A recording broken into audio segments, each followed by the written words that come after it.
Everybody is telling you different things about screen time. Here's what the research actually says. Welcome to the Tensai Show, where we discuss everything about raising junior kids. My name is Chris Obike, and today I am your host. So yesterday I asked you to practice one social scenario at home with your child, to role play it, to make it a game.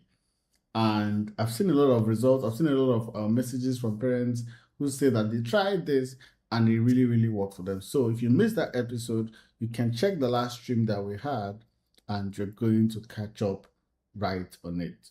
And so today, we're setting the screen time question once and for all. But first, I want to know, do you have a screen time limit at home? Do you have a screen time limit at home? A clear rule that everyone knows and follows. If you do, type yes in the chat right now. Type yes. Type yes. Now, for most people, you have a rule, but then you try and fail. I understand, because that's where most families live. You have a vague sense that screen time should be limited, right? You have a vague sense that it should be limited, but maybe you've read something that said that, oh, you should only see 2 hours maximum, and then tomorrow you see another one, 30 minutes maximum, right? Maybe the pediatrician mentioned it. Maybe in school they said it's part of the things that actually help or make your child lose concentration easily, all of those things. And so you're frantic about the idea of screen time. You want to reduce it. Today you do 30 minutes, tomorrow 2 hours, next tomorrow you even forget that your child had a tab and slept overnight with it, right? I understand. So let me give you actual guidelines based on what the research actually says, right? Not panic articles, not what parenting influencers say. I'm going to actually be using the real data to quote that for you today. Now, if you have children between the ages of 3 to 5, the recommendation is 1 hour maximum. 1 hour maximum. And the reason why this is so important is because at that age, your child's brain is still operating in 2D, right? They are not able to really comprehend the shape or the kind of flashy lights that come with the screen. What it does, if you don't curtail it at that age, is that it creates a massive dependency. It's part of the things that causes speech delay, because speech delay is the fact that your child cannot comprehend, like their brain doesn't comprehend as fast as their speech is supposed to. And so there is this slur in between that process. And the major reason, the major cause is too much exposure to screen time. So if you have children between that age, it is 1 hour maximum. And that hour should even be co-viewed. You need to watch it with them. Talk about what you are seeing. Because if you just let them stare, blare inside, it's going to really cause a big problem. Right? You have to engage them. Ask them, what do you think is going to happen next? What's happening? Why is this character sad? Why are they happy? Why is this person running? All of those things. You want to see it happen. Right? Now, if you have children between the ages 6 to 9, then 2 hours is a reasonable daily limit. But remember the distinction from the earlier episode, right? Active screen time gets more room. Passive gets less. Like I said, active simply means a screen time that happens that they have to do something.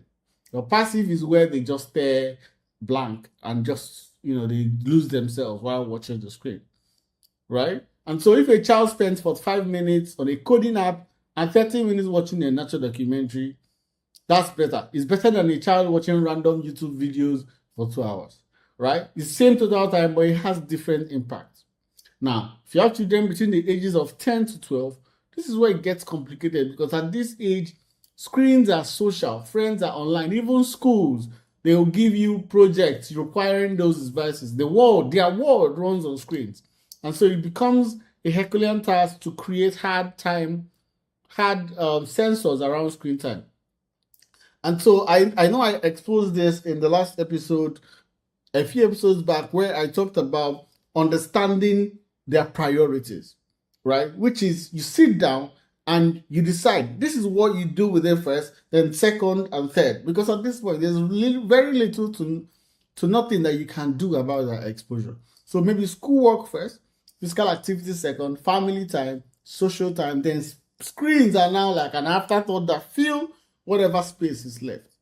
And you separate social screen use from mindless scrolling. Now, what I want you to hear, what I want you to really understand, is that the minutes matter less than 4 other things. The first thing that you want to ask is, screen time, is it replacing sleep? Is it replacing sleep in your home?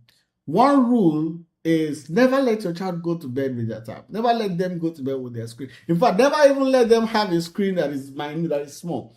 If you want screens, get a laptop. Use a laptop. I don't even recommend using a tab, right? But get a laptop. A laptop is harder, is heavier, all of those things, right? And so you want to ensure, does it replace sleep? The blue light suppresses melatonin, the blue light that they are exposed to at that age.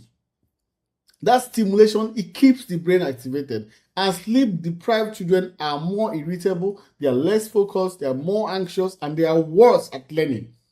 And if you do nothing else, protect bedtime, right? So the way to do this is no screens for at least 30 minutes before bed, and no screens in the bedroom overnight. The second thing you want to consider is it replacing physical activity? Children need to move. Their brains develop through physical movement. Their emotional regulation improves through exercise. Their sleep improves through physical tiredness. So a child who sits with a screen all day and never runs, climbs, jumps, or plays outside is being deprived of something that their body and brain genuinely need. The third thing is the child still connecting with real people, even though they have screens? Now, family meals where everyone is on their phone. This happens a lot. On dinner table, the dad is pressing his phone, the mom is pressing his phone, the other sister is on their phone. Come on now. Right? It doesn't help. It's not connection. Being in the same room, but in different screen worlds, is not together time. If screen time is eroding real human connection, you have a problem. That's where the damage comes in from. And the thing 4 is, can the child stop? Are they obsessed?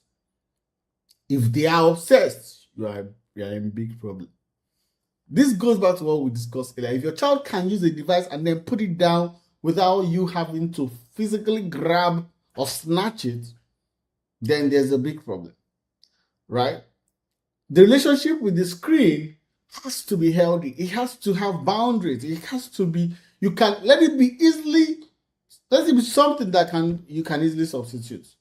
Because if they can't stop, that's the warning sign. All right. So what I want you to do, what I want you to understand is, first, set the non-negotiable. No screens 30 minutes before bed. Even if this is the only rule that you make, it's going to have a lot of results. Be very clear about it. Be specific, and it protects the thing that matters most, which is sleep. So start there. And second is to have the family media plan conversation. Now, if you haven't already, in the previous episodes where we talked about screen, today is the day. Sit down, list the priorities: physical activity, schoolwork, family time, then sleep. Then agree on where screens fit around those priorities. When you write it down, then stick it on the fridge. Then third is consistency and predictability. Don't try to go from 4 hours a day to 30 minutes overnight. It will fail spectacularly. Okay? Gradual changes that stick, they are better than dramatic changes that collapse after 3 days. Right? And when you keep these 3 things in check, when you are consistent with these 3 things, you'll get a lot more results than what you currently have. I hope that this makes sense. I hope that you learned something. And so if this episode really helped you, make sure you share it with other parents like you who you know absolutely needs this. Send this to a parent who needs a clear, calm, no panic approach to screen time. Right? So thank you for staying to the end. Thank you. If this helped you, make sure you share with your loved ones. And next one, we're going to be talking about the stubborn child, the one who argues with everything, the one who negotiates every instruction, who says why to literally everything. And I'm going to tell you why that is not as much as a problem as you think it is. See you in the next one.